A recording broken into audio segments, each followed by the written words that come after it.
I don't see that there's a lot of scenarios that Cyprus comes out on top, certainly.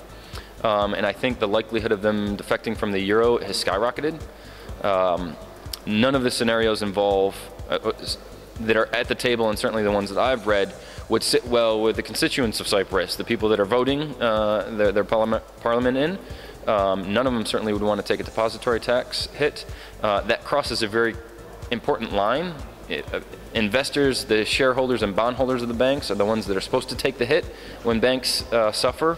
Crossing over the line to the depositors taking that hit is a level of trust that once breached you can't go back on. So the worry would be that they go back to stuffing mattresses with cash and not relying on the banking sector, and the contagion of that would be very significant and very concerning. I can tell you, everyone in seats like mine, as far as people that are responsible for international and certainly European-wide finance institutions, first thing on Monday came in and got an analysis of where their cash is held, what banks, what regions, how much, and what can be done to mitigate any risk of what's happening in Cyprus bleeding into other areas. The problems with Cyprus is created a bit of volatility, and the volatility creates opportunities for traders, retail traders. So I think that the continuation of that is going to be for 2 or 3 days. Obviously, you've seen the Cypriot banks have closed up until next Tuesday.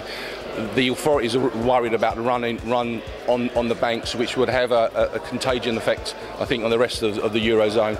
With the Eurozone again, we've seen it going from 135 to about 129 at the moment. I think it seems to be sort of like a bearish sentiment. I don't know if that can continue.